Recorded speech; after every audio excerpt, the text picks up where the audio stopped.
Good morning class. I am your SST teacher of class 6th. Today we will do the explanation of chapter number 2. हमने last video में first page explanation हो गया था first page का. अब हम second page पे आते हैं. अब हम क्या पढ़ेंगे, इसके कॉन्टिनेंट्स के हमारे कॉन्टिनेंट्स कितने होते हैं. सो कॉन्टिनेंट 7 कॉन्टिनेंट्स हैं. So let's start the explanation. 7 continents हैं जिसमें कि हम एक एक करके सब के बारे में पढ़ेंगे. तो पहला है आपका Asia. Asia is the largest continent in the world. जो एशिया है वो सबसे बड़ा कॉन्टिनेंट है वर्ल्ड का. It covers 1/3 of the earth total land surface and is surrounded by Arctic ocean in north and Indian ocean in south and Pacific ocean in the east. ये सबसे बड़ा है और ये कितना एरिया कवर करता है लैंड का, 1/3 of the earth total surface. और ये किससे सराउंडेड है, चारों तरफ इसके क्या है, जो आर्कटिक ओशियन है वो नॉर्थ में है, इंडियन ओशियन है वो किस में है, साउथ में है, और पैसिफिक ओशियन ईस्ट में है. ये सब क्या है, ओशियंस के नाम हैं. ओशियंस के बारे में हम आगे पढ़ेंगे. Okay. So it has the highest mountains and the lowest points in the world. इसमें किसमें, इस कॉन्टिनेंट में काफ़ी ऊंचे ऊंचे माउंटेन्स हैं और काफ़ी अच्छी जगह हैं. Some of the world's longest rivers, काफ़ी बहुत बड़ी बड़ी रिवर्स हैं, लंबी which is Yangtze, Euphrates, Indus Ganga. Indus Ganga तो कहाँ है, इंडिया में ही है. गोबी और थार, ये सारी किस में है, एशिया में. ये सब क्या है, ये डेजर्ट्स हैं. यहाँ पे जो है ये जो कॉन्टिनेंट है ये पॉपुलेशन वाइज भी काफ़ी हाई है, मतलब यहाँ की पॉपुलेशन भी काफ़ी ज़्यादा है.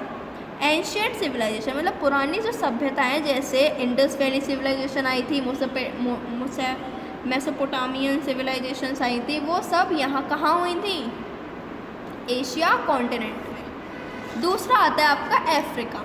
अफ्रीका क्या है, अफ्रीका सेकेंड लार्जेस्ट कॉन्टिनेंट है. पहला कौन सा था, एशिया, दूसरा है अफ्रीका. इसका एरिया क्या है अफ्रीका का, 1/5 of the earth land surface. इसका एरिया है 1/5 और एशिया का था 1/3. ये किससे सराउंडेड है, ये है अटलांटिक ओशियन वेस्ट में. अगर हम वेस्ट में देखेंगे तो अटलांटिक ओशियन सराउंडेड है, इंडियन ओशियन से ईस्ट में सराउंडेड है. ओके, मतलब ये 2 रिवर से सराउंडेड है, Atlantic Ocean in west and Indian Ocean in east. Africa is joined to Asia by the isthmus of Suez. Africa Asia से जुड़ा हुआ है, हम इस मैप में देख सकते हैं. This is Asia. Okay, Africa Asia से जुड़ा हुआ है. ये जो चीज़ है ये क्या है, ये है स्वेज. ये most of Africa is vast plateau with the Atlas Mountains in the west and Cape Ranges in the south. जो एशिया है वो बहुत बड़े बड़े प्लेट्यूज से भरा हुआ है.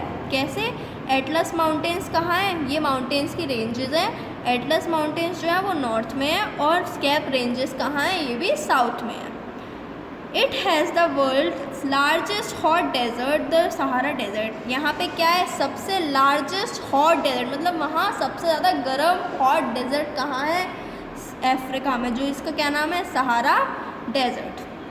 कालाहरी and Namib are other deserts in Africa. जो कालाहरी और नमीब ये अलग डेजर्ट्स हैं, बट अगर हम हॉट डेजर्ट और लार्जेस्ट डेजर्ट की बात करें अफ्रीका में तो वो कौन सा है, Sahara desert.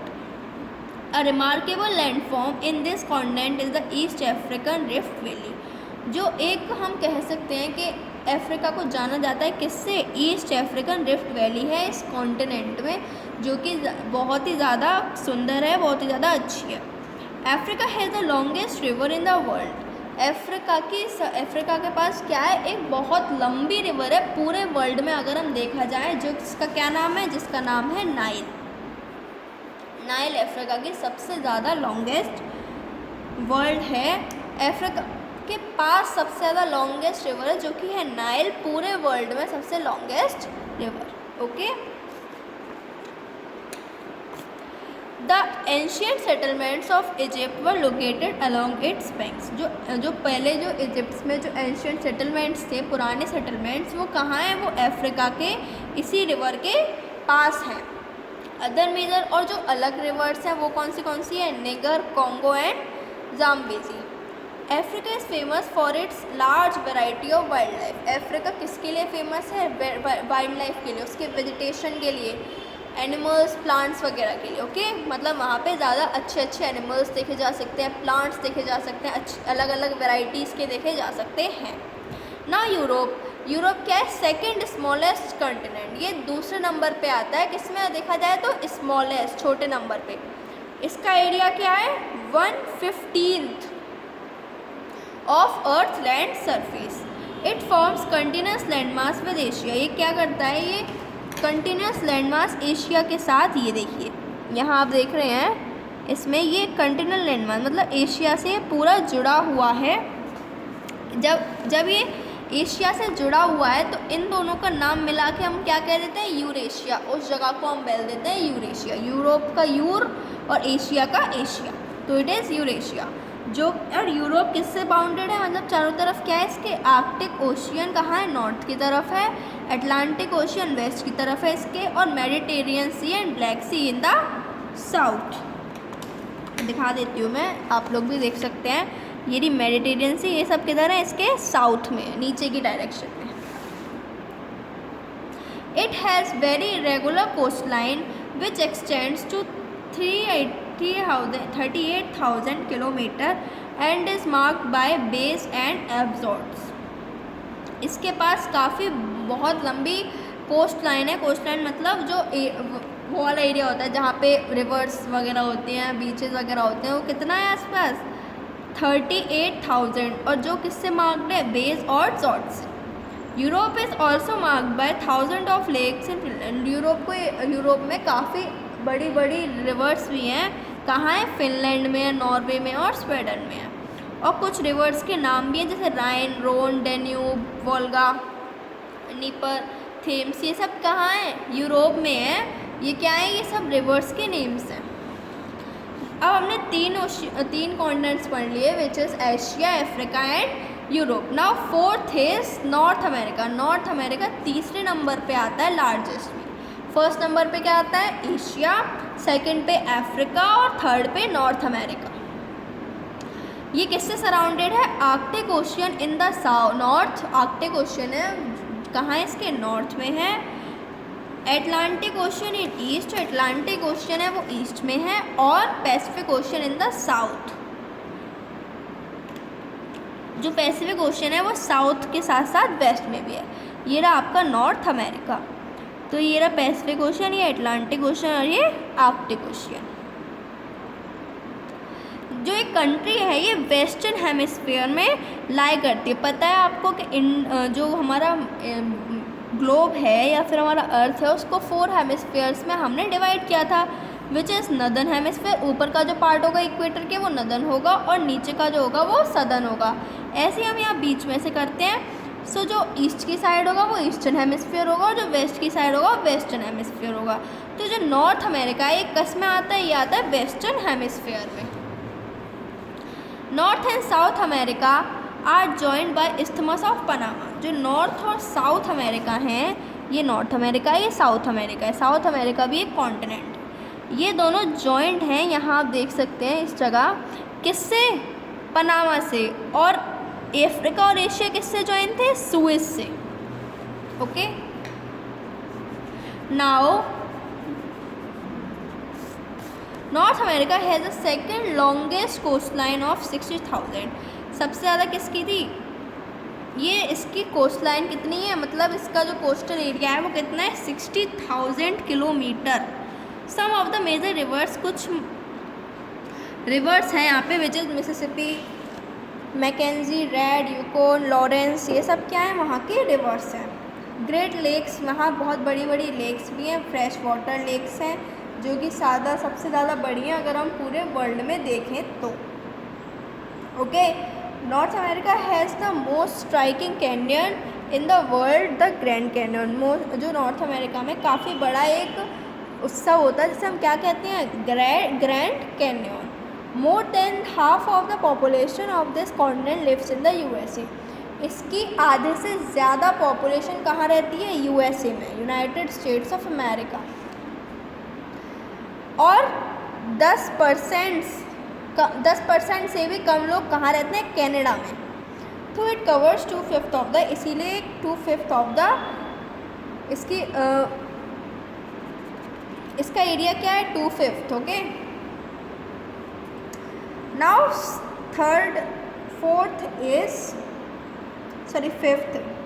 Fifth continent is south America. ये क्या है? 4th लार्जेस्ट कॉन्टिनेंट है पूरे वर्ल्ड का। इसका एरिया क्या है? 1/8 है इसका एरिया। और ये किससे चारों तरफ बाउंडेड है? पैसिफिक ओशियन वेस्ट में है, अटलांटिक ओशियन नॉर्थ में है और ईस्ट में है। और ये नॉर्थ अमेरिका को बताया था, नॉर्थ अमेरिका में भी ये पनामा से ज्वाइन करता है। साउथ अमेरिका के पास काफ़ी बड़ी बड़ी रिवर्स हैं, जैसे अमेज़न, पैरेग, यूरुगे एंड ओरिनोको। तो ये क्या है? इसकी रिवर्स हैं। 6th कौन सा है आपका? ऑस्ट्रेलिया। ऑस्ट्रेलिया सबसे ज़्यादा छोटा कॉन्टिनेंट है। ये रहा ऑस्ट्रेलिया, है ना छोटा। ये वर्ल्ड में सबसे ज़्यादा छोटा कॉन्टिनेंट है। It is surrounded all by oceans and seas. इसको चारों तरफ किससे सराउंडेड है? ओशियंस और सीज से। इसीलिए इसे क्या कहते हैं? Island continent. आइलैंड क्या होता है? जो चारों तरफ से, जो जगह चारों तरफ से नदियों वगैरह से घिरी हो, लेकिन ये पूरा कॉन्टिनेंट है, इसीलिए इसे क्या कहते हैं? Island continent.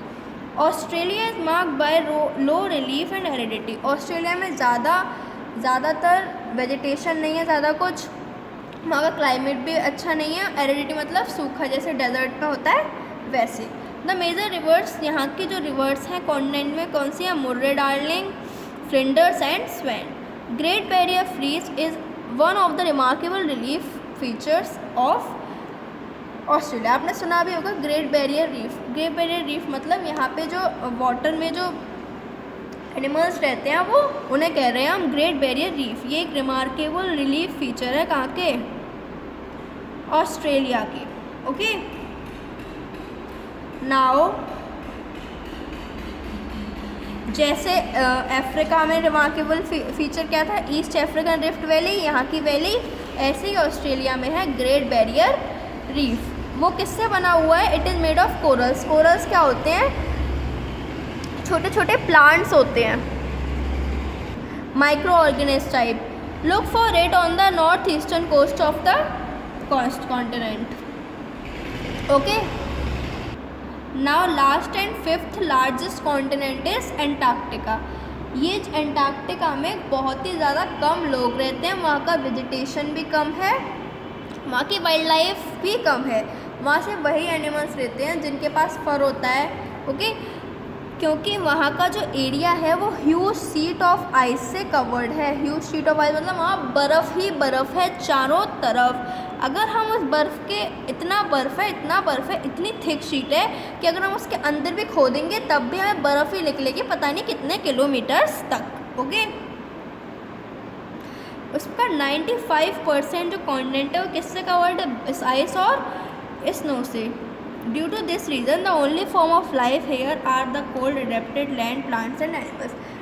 इसी यही रीज़न है कि वहाँ पे जो सिर्फ वही वाइल्ड लाइफ अवेलेबल है, अडेप्ट कर सकते हैं, जिसके पास फर वगैरह, मतलब अपना जो कोल्ड रीजन में अडेप्ट हुए हैं जो एनिमल्स और जो प्लांट्स, वही वहाँ पे रह सकते हैं। ये था आपका लिथोस्फीयर के बारे में। अब हम नेक्स्ट वीडियो में किसके बारे में पढ़ेंगे? हाइड्रोस्फीयर में। तो ये आपका पार्ट ए था एक्सप्लेनेशन का, वो तो कल ज़्यादा कुछ हमने पढ़ा नहीं था इसीलिए मैंने फर्स्ट पेज पढ़ा दिया। अब हम हाइड्रोस्फीयर कंप्लीट करेंगे in part B. Now you have to read the part A of this video. Okay class, thank you and have a nice day, good bye.